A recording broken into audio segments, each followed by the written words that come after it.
Listening Library presents Coco, a story about music, shoes, and family.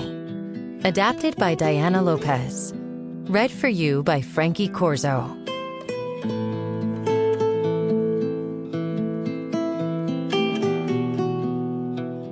Chapter 1. Mama Coco is the only person who truly understands Miguel.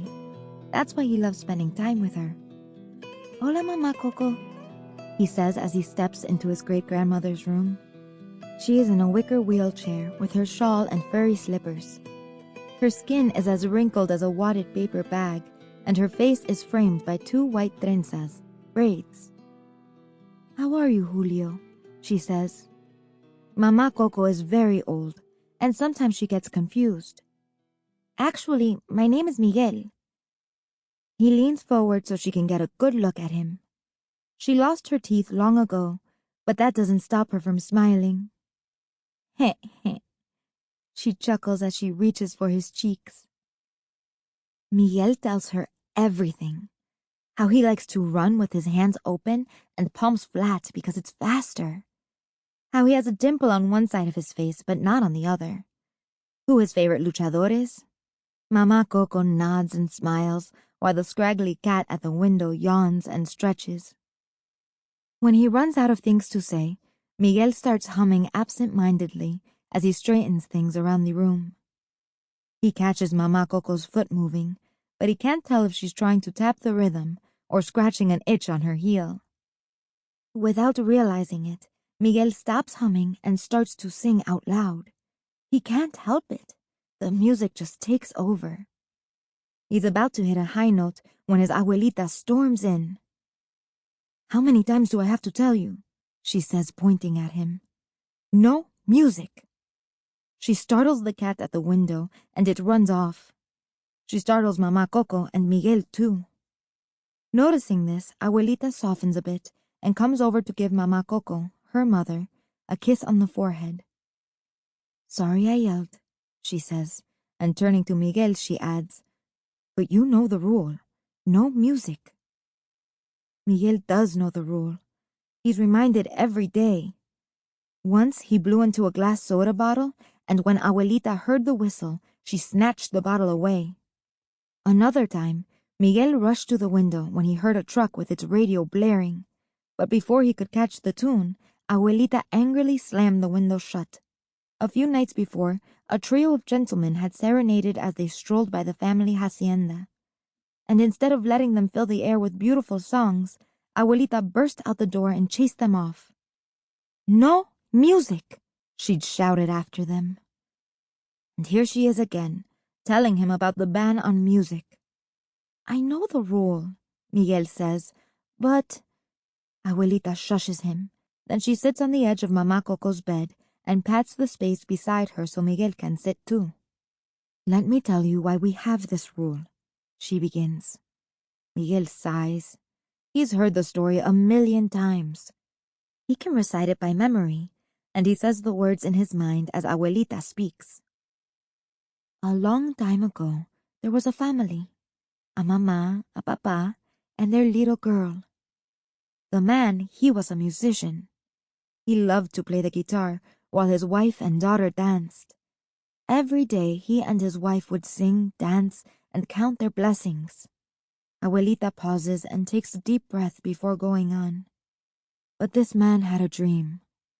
He wanted to play his music for the world. And one day, that man left with his guitar and never returned. She shakes her head with shame, and her voice hardens a bit. Now imagine a man holding a guitar and walking away as his poor wife and child stand in the doorway and watch. But do you think that woman wasted one tear on that walk-away musician? Che, claro que no. Miguel decides to finish the story.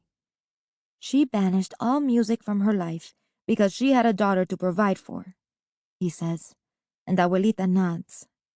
So she rolled up her sleeves and she learned to make shoes.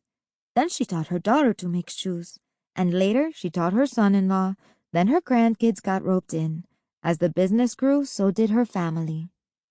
Abuelita puts a hand on Miguel's shoulder. And who was that woman?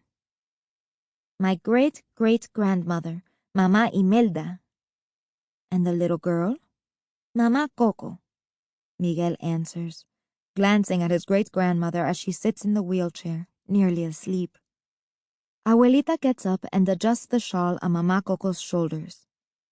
She beckons Miguel to follow her, and they tiptoe out, making their way to the ofrenda room. It's set up as a memorial to their ancestors, with an altar decorated with embroidered cloth, flowers, and candles illuminating portraits of relatives who have passed away. In the flickering light, the portraits seem to move as if the ancestors were still alive. Abuelita lovingly adjusts a sepia-tinted photo of Mama Imelda with baby Coco on her lap. A man stands beside her, but his face has been torn away. The only clue that this is the mysterious musician is a charro jacket with fancy trim, the kind that mariachis love to wear. Come along, Abuelita says, and she leads Miguel across the courtyard to the shoemaking shop.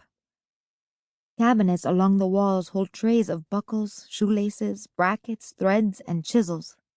Half-finished shoes hang from clotheslines, and different-sized mallets are thrown about.